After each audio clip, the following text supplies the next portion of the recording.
여러분 안녕하십니까? 행복의 계단. 지금 우리는 행복의 계단에 오르고 있습니다. 전에 어떤 대선 후보가 꽤 오래된 이야기인데 국민 여러분 행복하십니까? 이렇게 물으면서 이야기를 시작한 적이 있습니다. 여러분 행복하십니까? 지금 우리는 행복하다고 말하기 참 어려운 때에 살고 있습니다. 우리는 다 마스크를 쓰고 살고 있습니다. 어떻게 하면 행복할 수 있겠습니까? 행복하려고 애를 쓰지만은 행복이 우리에게 그렇게 쉽게 오지는 않습니다. 과연 어떻게 하면 행복할 수 있을까? 오늘은 그 말씀 가운데 화평케 하는 자는 복이 있나니 저희가 하나님의 아들이라 일컬음을 받을 것이며 하는 말씀을 나누게 됩니다. 화평케 하는 자라고 성경이 되어 있습니다만은 요즘에 번역된 버전 가운데 보면 평화를 만드는 사람은 복이 있나니 이렇게 말씀하고도 있습니다. 평화를 만들어낸다 하는 것입니다. 제가 한 번은 길을 가다가 구두가 망가져서 길거리에 있는 구두 고치는 곳에 들어갔습니다. 그리고 구두를 고치게 되었습니다. 구두를 고치는 동안에 앉아서 이렇게 옆에를 둘러봤더니 신문이 하나 있더라고요. 그런데 그 신문에 칼럼이 하나 써 있는데 그 칼럼의 제목이 영적 공회 이렇게 돼 있어요. 그래서 목사니까 영적 공회, 영적인 이야기. 그리고 봤더니 예수를 믿지 않는 대학 교수가 쓴 글이더라고요. 그가 학생들에게 이렇게 말했다고 합니다. 너희들이 생각할 때, 여러분이 생각할 때 영적 공회라고 생각되는 것이 무엇이냐? 생각되는 대로 써내 보십시오. 그래서 영적 공회라고 생각되는 것들을 학생들이 써내게 되었습니다. 그들은 신앙을 생각한 것도 아닙니다. 무슨 철학을 생각한 것도 아닙니다. 그런데 거기에 나온 이야기들이 이런 이야기들이었습니다. 우리가 그냥 늘 많은 이야기입니다. 어두운 이야기, 파괴적인 이야기, 극단적인 이야기, 이런 참 음담패설이 있는 이야기, 이런 것들은 다 영적 공회다. 우리가 생각할 때 영적인 공회라고 하는 것을 신앙과 결부시키면은 자꾸만 교회와 연결되어서 하나님과 연계해서 이렇게 저렇게 얘기할 수 있는데 그런 것이 아니고 이 세상에서 여러 가지 어둡고 파괴적인 모습들이 바로 인간이 이 세상을 살아가는데 둘러싸여져 있는 영적 공회라는 것입니다. 인간의 삶의 기본 질서를 파괴하는 것이 그 파괴시킨 모습이 파괴된 모습이 바로 영적 공회다. 우리가 영적으로 사는데 우리에게 해로움이 된다고 하는 것입니다. 과연 이렇게 어둡게 만들고 분열시키고 그리고 끔찍하게 만들고 질서를 무너뜨리는 것은 무엇 때문일까요? 여러 가지 원인을 많이 얘기할 수 있겠죠. 간단하게 말씀을 드린다면 그 안에 평화가 깨졌기 때문에 그런 것입니다. 다 평화가 깨진 모습입니다. 오늘 우리의 삶의 주변에는 너무나 질서가 무너진 모습을 보게 되는데 그 질서가 무너진 그 속에는 반드시 뭐가 있을까요? 평화가 무너져 있습니다. 부모와 자식 간의 질서가 무너지면 평화가 깨지겠죠. 아내와 남편 사이에, 부부 사이에 질서가 깨지면 거기 평화가 자리 잡을 수 없겠죠. 서양 사람들은 키스를 잘합니다. 예, 그래서 만나면 볼에다 키스하고 이마에다 키스하고 키스를 잘합니다. 아침엔 일어나서 굿모닝 하면서 키스를 하고 저녁에는 잘 때 굿나잇 하면서 또 굿나잇 키스를 합니다. 제가 아는 외국 사람이 이런 얘기를 했습니다. 한 번은 부부싸움을 했다는 거예요. 부부싸움을 해서 하루를 지냈습니다. 이제 저녁에 잠을 자게 되었습니다. 잠자리에 누우면서 다른 때 같으면 그 나이 그리고 서로 가볍게 뽀뽀를 하고 잠자리에 드는데 이 굿나잇 키스를 못하게 된 것입니다. 바로 이런 것입니다.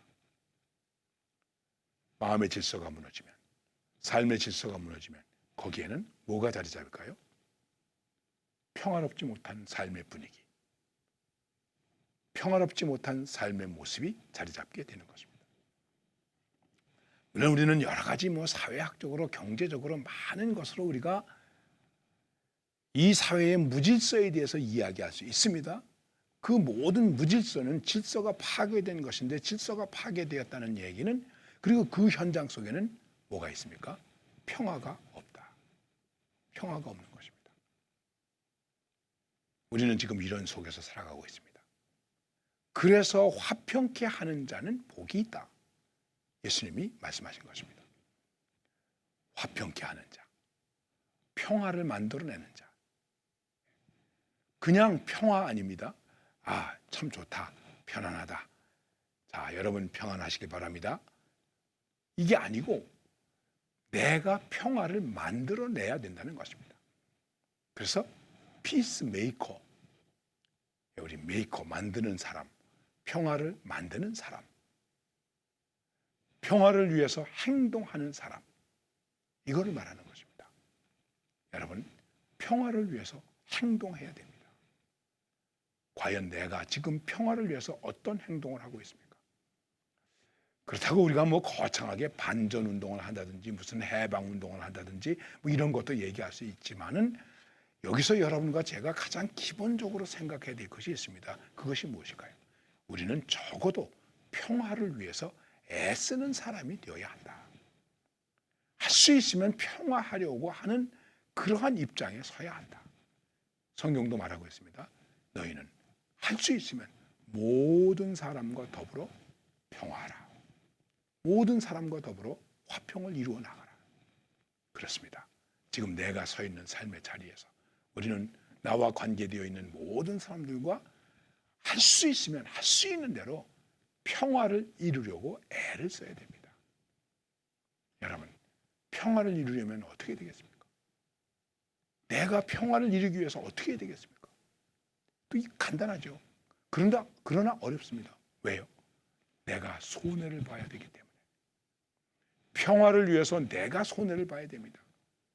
평화를 위해서 내가 양보해야 됩니다. 생각해 보십시오. 어떤 분은 이렇게 말합니다. 왜 날 보고만 양보하라 그러느냐? 내가 그렇게 만만하냐? 여러분, 만만한 거 아닙니다. 양보할 수 있는 사람은 강한 사람입니다. 양보할 수 있는 사람은 평화를 만들어내는 사람입니다. 평화를 만들어내는 사람은 정말 능력 있는 사람입니다. 지금 우리의 삶의 형편을 보십시오. 정치, 경제, 사회 모든 분야 속에서 사람들의 관계를 보십시오. 평화를 만들어냅니까?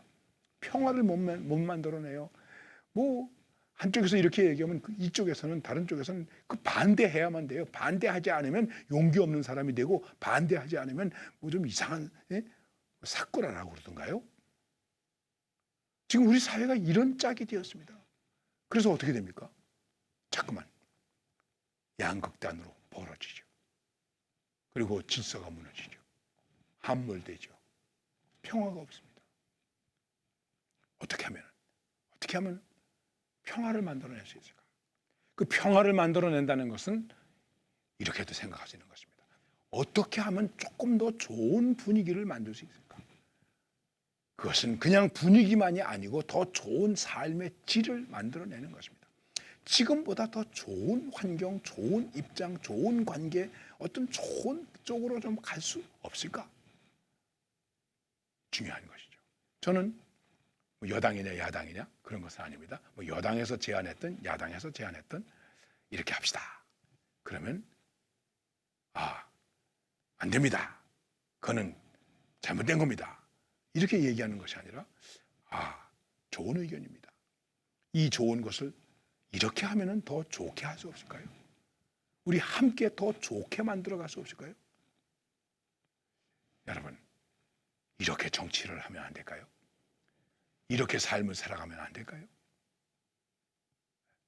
이건 꼼수야. 이건 기만이야. 거기 어떻게 평화가 있을 수 있겠습니까? 평화가 자리 잡을 수 없는 것입니다. 평화를 위해서 내가 애써야 된다. 어떻게 애써야 됩니까? 예수님은 십자가를 지셨어요. 대단한 일 아닙니까? 예수님은 평화를 위해서 십자가를 지고 그 십자가에 자기의 몸을 못 박히게 하셨어요. 이것을 자원하셨어요. 참 말씀을 깊이 묵상해 보면 상상하기조차 어려운 행동입니다.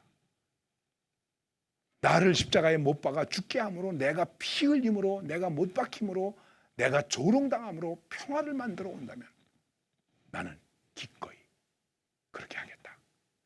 제가 글쎄 조금 잘못 아는 부분이 있을지도 모르겠습니다만은 우리가 남북이 분단되었습니다. 당시에는 많은 이런저런 얘기가 있었습니다만은 우리나라의 어떤 지도자가 내가 38선을 베고 죽어도 죽는 한이 있어도 이 나라가 분단되어서는 안 된다. 그런 지도자분이 계셨다고 얘기 듣고 있습니다. 제가 이름은 여기서 얘기하지 않겠습니다. 그때 우리 지도자들이 그런 마음을 가졌다면 38선에서 나를 죽여라. 38선에다 나를 못 박아라. 우리는 분단될 수 없다. 분열될 수 없다. 그리고 분단되지 않고 분열되지 않았다면 우리는 6.25 전쟁도 많은 무슨 공비의 침투도 이런 것도 없지 않았겠습니까? 글쎄 제가 거기까지 말씀드리려는 것은 아닙니다만은 우리는 소련군이 들어왔기 때문에, 미군이 들어왔기 때문에, 그래서 38선을 중심으로 해서 남북이 분단되었다. 그런데 이 분단에 대한 일을 우리가 극복하지 못했습니다. 우리 지도자들이 극복하지 못했습니다. 이게 저는 더 큰 문제라고 생각을 합니다. 아닙니다. 우리는 한민족입니다. 우리는 하나 되어야 됩니다. 우리는 지금까지 분열된 적이 없습니다. 우리는 하나로 가겠습니다. 그리고 모든 지도자들이 서로 손을 잡았더라면 우리에게는 평화가 있겠죠. 지금도 우리는 평화 없는 대가를 얼마나 크게 치르고 있습니까? 그래서 평화를 위해서 내가 애써야 된다. 이게 화평케 하는 자라는 것이죠. 그 다음에 조금 더 한 걸음 더 나아가서 우리는 화평케 하는 자가 된다는 것은 무엇입니까? 어떻게 해야 화평할 수 있습니까? 용서해야 됩니다. 참 이 이야기도 어려운 얘기입니다. 용서할 수 없어. 어떻게 용서해? 우리 아버지를 죽였는데 어떻게 용서해? 용서하기 어렵죠. 어떻게 용서해? 나는 용서할 수 없어. 억울하게 끌려가서 감옥살이 했는데 나는 용서할 수 없어. 네, 그 마음 충분히 이해합니다. 그러나 용서할 수 없으니까 어떻게 됩니까? 평화가 없는 거예요. 계속해서 반목과 원한과 한맺힘과 싸움이 우리 가운데 있는 것입니다. 자, 제가 여러분들에게 누구를 용서하세요? 이렇게 말하기 어렵습니다. 그런데 용서해야 됩니다. 여러분, 우리가 용서하고 평화를 만들어내기 위해서 해야 할 일이 있습니다. 그것이 무엇일까요? 항복을 하는 겁니다. 항복하면 행복해집니다. 근데 우리가 행복을 못해요. 내가 용서를 해야 하기도 하지만은 문제는 뭐냐면 항복을 해야 되는데 그 항복이 무엇입니까? 제가 잘못했습니다. 미안합니다. 지금도 어떤 문제에 대해서 그런 얘기를 하고 있지 않습니까? 사과도 안 하고 있다고. 글쎄요. 그냥 쇼라도 국민 여러분 죄송합니다. 제가 잘못했습니다. 이제 나이도 들고 죽을 날도 가까워 오는데 용서해 주세요. 참으로 미안합니다. 그 용서가 안 될까요? 근데 우리 사람들이 이런 항복을 잘 안 해요. 하나님께도 마찬가지입니다. 하나님은 항복합니다. 그게 뭘까요? 하나님, 제가 죄인입니다. 그럼 하나님이 우리를 용서하시고 우리를 평화롭게 하시는 것입니다. 그리고 이렇게 화평을 이루게 되면 뭐가 된다고요? 하나님의 자녀가 된다. 하나님의 자녀라고 일컬음을 받는다. 여러분, 우리 교회가 지금 심각하게 생각해야 됩니다. 과연 우리 교인들이 이 세상 사람들이 볼 때 하나님의 자녀라고 하는 모습을 보여줄까요? 왜 못 보여줄까요? 우리가 화평하지 못하기 때문에 그렇습니다. 제가 시골에 조그마한 교회에 부흥했습니다. 조그마한 마을인데 교회가 2개가 있어요. 이렇게 말하는 거예요. 그 교회의 전사님께서, 목사님, 여기는 전도가 안 됩니다. 왜요? 가서 예수 믿으라 그러면 우리 보고 예수 믿으라고 그러지 말고 너희들끼리 싸우지나 마라. 참 부끄러운 얘기죠. 우리 교회가 가지고 있는 분열된 모습은 우리가 하나님의 자녀라고 하는 모습을 다 가리워주는 것입니다. 그렇기 때문에 이제 결론적으로 말씀을 드리면 우리 믿는 사람들이 특별히 화평을 만들어내는 사람이 되어야 합니다. 우리 교회가 화평해야 됩니다. 화평을 이루어야 됩니다. 그래야 하나님의 사람들이로구나 하는 일컬음을 받을 수 있다는 것입니다. 화평케 하는 자는 복이 있습니다. 하나님의 아들이라 일컬음을 받을 수 있습니다. 이렇게 화평케 하는 자로 살아가시기를 바랍니다. 감사합니다.